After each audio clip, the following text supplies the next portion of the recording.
Ok. Đây. Đây là Druid của PoE 2.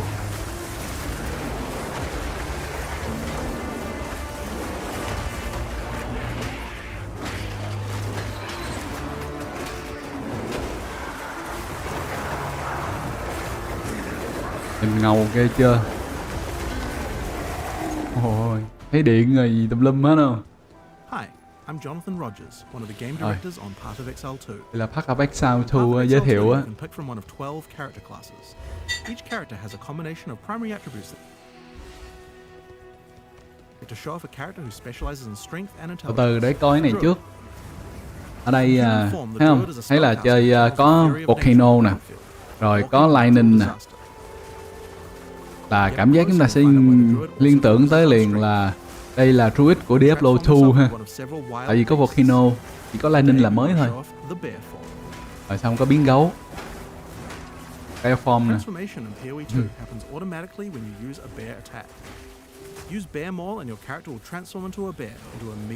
Mà không phải là biến gấu toàn thời gian ha, không phải full time werebear. Ủa mà này là gấu luôn. Gấu hay là werebear? Werebear chứ, là werebear. So your bear gets stronger with every attack. You can see the glowing runes that indicate rage on your back. Và Druid là đánh theo cơ chế nộ nè, đánh nghe lên nộ á.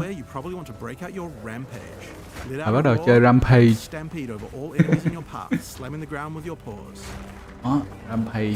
Kiểu đó nhìn đã ghê luôn á.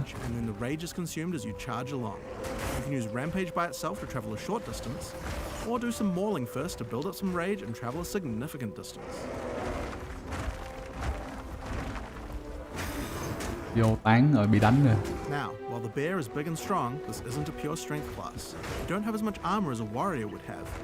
In order to protect itself from larger packs, you might want to consider a skill like Furious Slam. Dậm This đất. skill is all about stunning rather than damage, so it's quite useful if you're blocked by smaller monsters and just need to get out of there. Of course, like any PoE2 character, đánh tay thì sao lực? Đánh tay cũng chỉ để yếu rồi tích nộ hay là gì đó thôi. Rồi sau đó là chơi skill ha.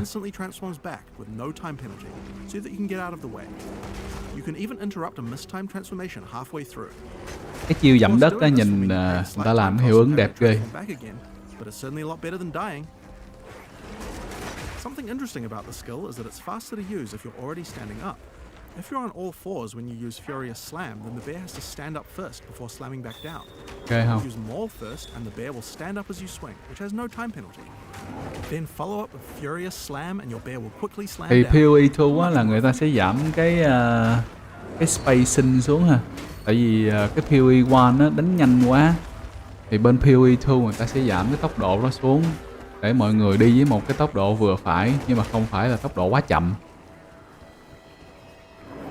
Cái này không phải là canh combo mà là tích nộ thôi. Các bạn nhìn lên góc trái ở trên á, có cái dấu hiệu á, có cái người mà check tương cà lên á, cái đó là Fury á.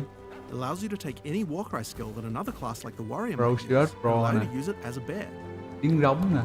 I'm going to take the Seismic Cry gem and socket it into Ferocious Roar. You can actually socket more than one war cry and use them all together, but let's just stick to one for now.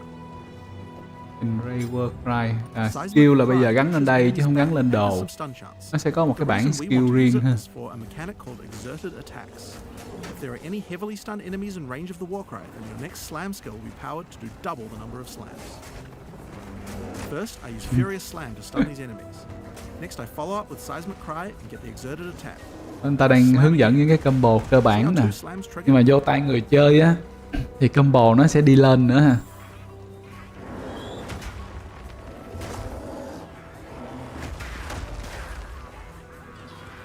Làm cái dẫm đất đập đã ghê không? Là Rampage. Slam to stun the enemies, Seismic Cry to get the exert, and then rampage around to do insane amounts of damage. So we've covered some of the bear side of the Druid, but how is he as a spellcaster? Now of course we want to maximize the amount of time you spend. Đúng rồi, nó sẽ có support gem, nó y chang như bên PoE vậy đó. Sẽ có skill gem mà chia ra là active với lại passive gem ha, là support gem á. Cast it on the ground and you get an area where monsters are continuously struck by bolts of lightning. The bolts don't do much damage, but they shock monsters. Ở đây có Use a Lightning debuff Storm that nè. increases all damage on them, meaning it's a great spell to use before going in as a bear. So, that's going to increase your damage, but as I mentioned before, the bear form of the druid could use some defenses as form. well. Tập The ra. bear in particular is the slowest attacking of the druid's forms. He hits hard, but if he gets swarmed too much, it will result in your death. Và người ta That's nói why á, the là tornado is so useful. Druid á, là biến gấu, là đánh thì mạnh nhưng mà không có đép ha, cho nên nếu bị bu vô quánh là sẽ có khả năng nằm xuống. The tornado doesn't really move big monsters much, so you can actually use it to separate a boss from its minions too. Thì không biết là có biến được con khác hay không, nhưng mà trước mắt là chúng ta được giới thiệu là có werewolf, biết đâu được sẽ có werewolf. Really useful defense because wolves can take aggro from you, keeping monsters away. In addition, the wolves howl as they are summoned, putting Đó, a temporary ê, debuff on summon enemies that wolf are kìa. vulnerable to critical Đó. strikes, and giving you a Bắt reason đầu to chịu resummon hồi them. thêm sói nữa. Thấy không? Có mấy con sói gia phụ. Mân hả? Mân thì như là mà đợt Exile Con vừa rồi là có được chơi rồi mà.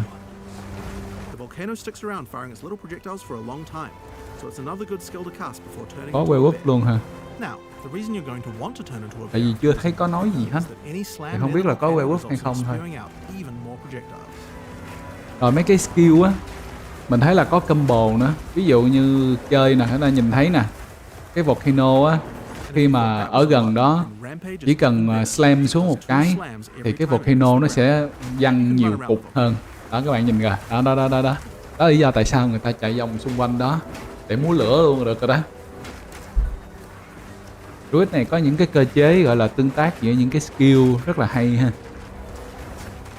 Rồi vô nè, vô dặm đất một cái lửa văng ra nhiều hơn.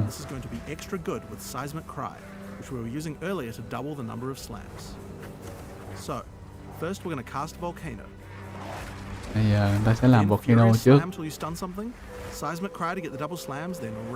thêm rampage. Đó, combo mấy món luôn. It would also have been nice if the monsters were affected by the crit debuff that my wolves do when I first summon them. This is where Và có một cái á, mình thấy người ta thêm vô á, là bây giờ là có tiền luôn ha. Go nè, go stack là được 5.000 cho một stack nè, thấy không? Và những hình ảnh của cái scroll cũng được làm lại nữa. Đó, những cái này stack vô. Ask White Channeling, cái này có 2 lỗ, một lỗ trắng, một lỗ xanh, một lỗ lam. Gem 4 skill gem gắn vô. Chúng ta sẽ xài skill là từ trong này hết, gắn vô và xài. Which is a new resource in PoE 2 used specifically for these kinds of skills. If you look at the top left of the screen as we channel, we can see the energy building up to cast the lightning storm. So long as we channel Volcano for long enough, the lightning storm will also be cast on the same targeted location. Người ta đang kết hợp skill vô, chỉ cần tung volcano là nó sẽ tích lũy cái spirit để nó tự tung ra luôn cái lightning storm. We can actually do this with Rampage right now, but it's not the best because we would prefer to stack the lightning storm on top of our volcano, rather than just casting it randomly as we're rampaging around. We're also unnecessarily reserving spirit in our bear form we could be using for something else. So let's fix that. I'm going to go into the skill options for the skill and disable it in my bear form. We showed at Exile Con how you could use skill options to control which weapon set to use when casting skills. Chúng ta có thể chỉnh được luôn là cái skill này xài cho bản skill nào được luôn nè. Đó, nghĩa là có thể nâng đúng, ví dụ Lightning là sẽ có đường riêng ha, cái nhánh skill đi lên riêng và cái chiêu Fire đi lên riêng. So, now that we have some extra spirit available as a bear, why don't we make our life a little bit easier by automating one of our other skills? This is the cast on melee stun meta. Nhìn vô đây chúng ta có Rampage, Furious Slam nãy giờ thấy. Rồi đây là Tornado nè. Tornado nè. I'm going to put Summon Wolf in cast on melee stun, so that whenever I stun a sufficient number of enemies while I'm a bỏ bear, vô it will summon another wolf. để chịu hồi con sói. This is great because usually when I'm stunning, it's because I'm about to do my exerted attack slam combo. When wolves come out, they howl, adding the crit debuff to the monsters right when I need it. Gấu đâu? Ê lộn, sói đâu? It also helps Cái đàn keep my sói wolves đâu không alive thấy. and summoned at all times without À, nó me đang having đánh to ở trong attack. đó kìa.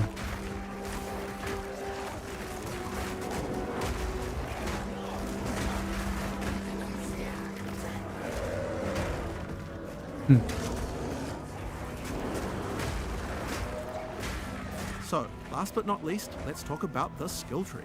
Rồi, Exile skill tree nè. showed how you could dual spec your character so that different weapons can be used. Dual spec luôn nha, nâng hai đường cùng Well, lúc as I luôn. said before, the bear form counts as another weapon set for specialization purposes, so he gets a tree too. If I open my passive tree, you can see how I'm near a Passive melee tree damage tiếp. cluster and a spell damage cluster. By holding shift, I can allocate these passives in my human. Chúng ta nhìn lên ở trên góc phải ở trên, weapon set 1, weapon set 2 và có shape shifting, nghĩa là đổi tay được. Đang chơi cái đổi tay thì ở đây shape shift sẽ có thể nâng điểm riêng để lấy được cái đường lên riêng. Ví dụ như weapon 1 các bạn chơi một cái hướng khác thì các bạn nâng bên cái nhánh bên trái chẳng hạn. Còn weapon 2 thì các bạn nâng bên phải, nghĩa là hai nhánh đi riêng. Chỉ cần đổi vũ khí thôi là nó sẽ đi lên cái nhánh khác. Đặc biệt như vậy đó. Và người ta cũng nói luôn ha, Druid gây sát thương mạnh nhưng mà không có nhiều phòng thủ giống như là Warrior. Tại vì đây là đường chơi Intel. And these ones is a bear. Người ta nâng nè. Đó, người ta nâng. Người ta chia ra. Weapon set 1 nè, là nâng trên. Nó khác màu nè. Đây màu đỏ, chiếc này màu tím là dành cho shape shifting. Nó sẽ đi hai đường riêng biệt luôn để tối đa hóa được lượng sát thương của các bạn. So, here we are at the blind beast. The goblins have enslaved a huge behemoth and gouged out its eyes. Now they're sending it in to fight you while they watch. What have they done to this creature? Rồi vô đây. Này là mini boss nè.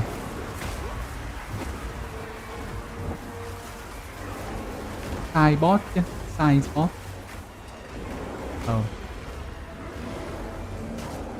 Nó bắt đầu combo.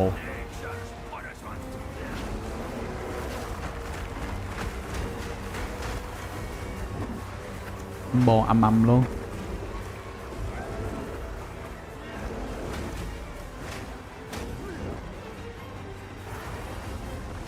Rồi biểu diễn coi. Đang chờ đó để coi combo. Đó con boss nó đứng trên cái volcano rồi kìa. Bắt đầu vũ điệu quan giả liền.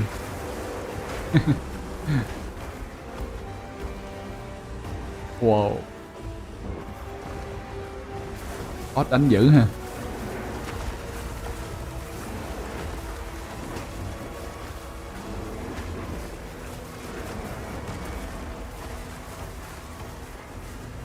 Nó nhìn tới đây thì chúng ta sẽ có được mấy cái tổng quan nhỏ nhỏ về Druid. Thì có thể đây chưa phải là toàn bộ, bởi vì đây mới là demo thôi. Khi nào mà người ta chính thức ra mắt á, là chắc là còn nhiều hơn nữa ha.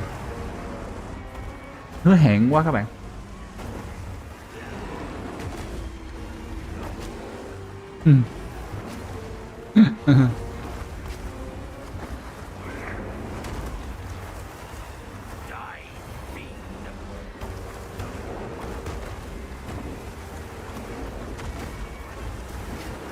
Cái này là gây sát thương theo thời gian nhờ cái volcano nè.